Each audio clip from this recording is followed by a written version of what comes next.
Hello students, मैं Dr. Sabri Trala. Today we will study the next lecture of aldehyde and ketone, relative reactivity of aldehyde and ketone.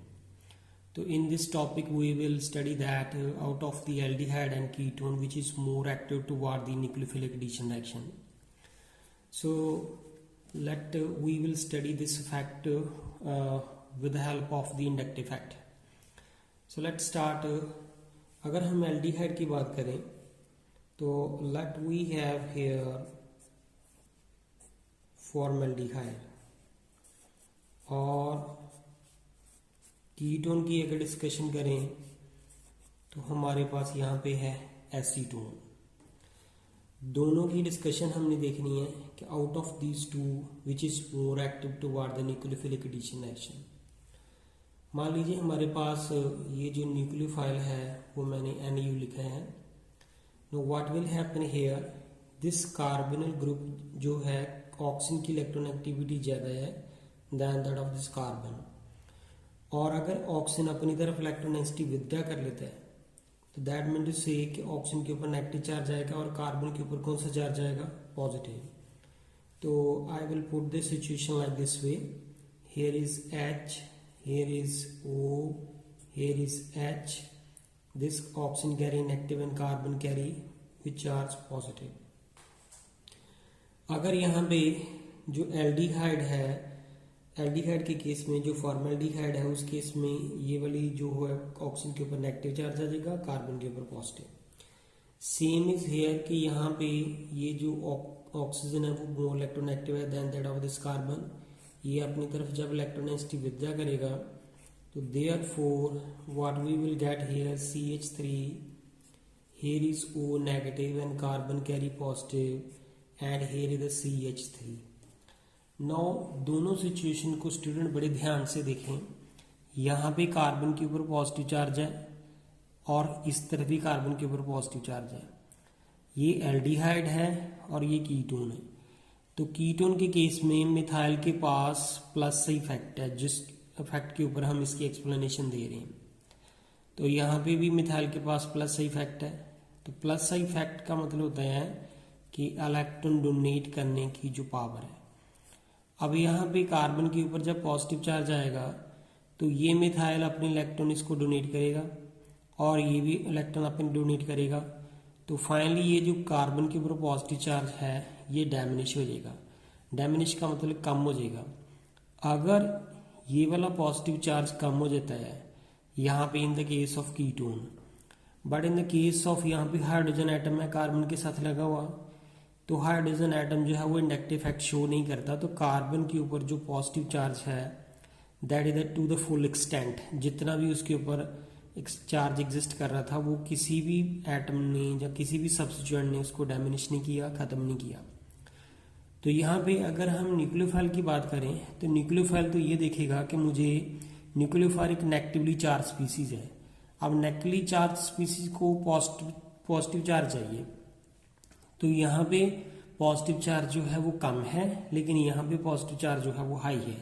So therefore जो nucleophile है वो readily इसके ऊपर attack करेगा। Mean to से ये इसके ऊपर इमीडिएटली अटैक करेगा क्योंकि इसके ऊपर कार्बन के ऊपर जो है पॉजिटिव चार्ज ज़्यादा है as compare to this in the case of the ketone.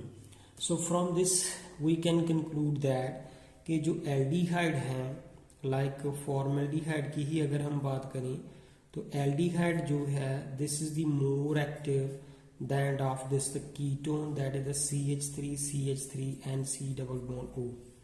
और ये हमारे पास क्या है, एल्डिहाइड, और which is more active then that of the ketone. तो कीटोन ये वाला जो एसीटोन है उसको हम कीटोन कहते हैं। So this is the explanation on the basis of the inductive fact. अगर हम स्टूडेंट अगर दोनों की डिस्कशन में कुछ और कंपैरिजन देख लेते हैं, let if we have here this one, this is called formaldehyde. अगर यहाँ पे है एल्डिहाइड और यहाँ पे है कीटोन, ये दोनों तो हमारे पास एल्डिहाइड ही है और ये हमारे पास है कीटोन। अब अगर तीनों का कंपैरिजन करके देख लें तो यहाँ पे ये जो कार्बन, जब ये ऑक्सीजन ज़्यादा इलेक्ट्रोनेगेटिव है, ये जब अपनी तरफ इलेक्ट्रोनेगेटिव विड्रॉ करेगा, तो therefore what we will get here HC, here is O negative and here is H, carbon के ऊपर पॉजिटिव चार्ज आएगा। ये बॉन्ड इस तरफ इलेक्ट्रोनेगेटिव विड्रॉ कर ले तो यहाँ पे इसकी सिचुएशन क्या बन जाएगी, हियर इज H और यहाँ पे O के ऊपर negative charge, carbon carry positive. और अब एसीटोन के केस में यहाँ पे ये वैसे मैं पहले ऊपर बता चुका हूँ, लेकिन अगर ये इलेक्ट्रोनेगेटिव विड्रॉ करता है तो यहाँ पे carbon carry positive and oxygen carry negative. Now out of these three clear, it is clear cut here that कि यहाँ पे अगर सपोज न्यूक्लियोफाइल ने अटैक करना है तो तीनों के पास किसके पास जाएगा, यहाँ पे देखिए हाइड्रोजन है कार्बन के साथ लगे हुए, दैट मीन टू से यहाँ पे तो कोई इंडक्टिव इफेक्ट नहीं लग रहा।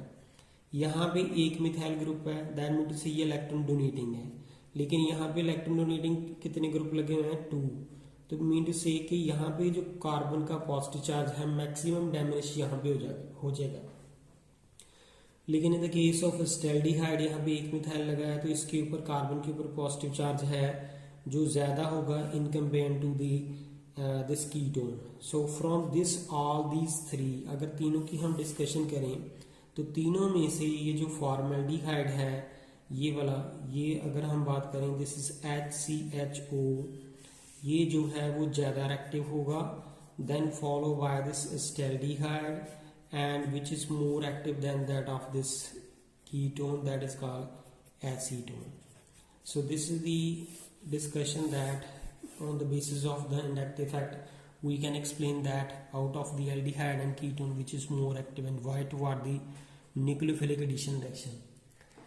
Next इसके साथ ही अगर हम स्टूडेंट बात करें तो एक स्टेरिक फैक्टर जो है वो भी यहाँ पे बहुत इंपॉर्टेंट है कि हाउ द स्टेरिक फैक्टर जो है वो किस तरह से इफेक्ट करते हैं। तो this is called here the steric factor, STEARIC, this is the steric factor. तो what is this, let's start how the steric factor affect the nucleophilic addition reaction. Let we have here, this is called formaldehyde and this is here acetaldehyde and यहाँ पे हमारे पास ये है ketone. इसके बाद हम इसका बड़ा ग्रुप ले लेते हैं, let we have here the CH3 and here the twice CH3 twice and CH and C double bond O, and this is called here diisopropyl ketone, diisopropyl ketone। ये हमारे पास क्या है, एसीटोन। ये क्या है हमारे पास, एस्टैल्डिहाइड। और यहाँ पे ये क्या है, फॉर्मल्डिहाइड। अब हमने देखना है कि इन सब चारों में से कौन ज्यादा एक्टिव है toward the nucleophilic addition reaction.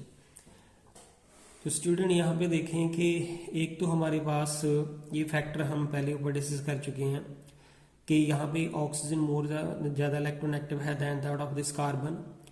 तो यहाँ पे ऑक्सीजन के ऊपर कौन सा चार्ज आएगा, नेगेटिव, और कार्बन के ऊपर पॉजिटिव। यहाँ पे मिथाइल ग्रुप लगा हुआ है तो यहाँ पे इस तरह से ये ऑक्सीजन के ऊपर नेगेटिव चार्ज आएगा, कार्बन के ऊपर पॉजिटिव। यहाँ पे भी सेम पोजीशन होगी, यहाँ पे इसके ऊपर नेगेटिव चार्ज आएगा, कार्बन के ऊपर पॉजिटिव। इन दिस केस यहाँ पे भी सेम पोजीशन होगी, लेकिन जो न्यूक्लियोफाइल है जिसने इस कार्बन के ऊपर अटैक करना है after the movement of this bond toward the oxygen, तो this nucleophile will face the difficulty to attack at this diisopropyl ketone because ये वाला जो ग्रुप है उसका आयनिक एटमोस्फेयर जो है वो बहुत बड़ा है। तो therefore जो न्यूक्लियोफाइल है that will face difficulty to attack at this carbon। Similarly यहाँ पे ये वाला जो मिथाइल है इसका आयनिक एटमोस्फेयर और ये वाले जो मिथाइल है इनका एटमोस्फेयर जो है वो ज्यादा है then that of this methyl और हाइड्रोजन से। तो therefore nucleophile also face difficulty here but यहाँ पे in the case of formaldehyde यहाँ पे ओनली हाइड्रोजन एटम ही प्रेजेंट है, the nucleophile will not face difficulty to attack here. So therefore out of these 4, तो ये वाला जो फॉर्मल्डिहाइड है with that will be the more active toward the nucleophile, क्योंकि इसके ऊपर जो है स्टेरिक हिंड्रेंस नहीं है, क्राउडिंग नहीं है. जो ग्रुप है वो जो हमारे पास कार्बन के साथ एटम जुड़े हैं वो हाइड्रोजन एटम है, ना कि कोई सब्स्टिट्यूएंट है.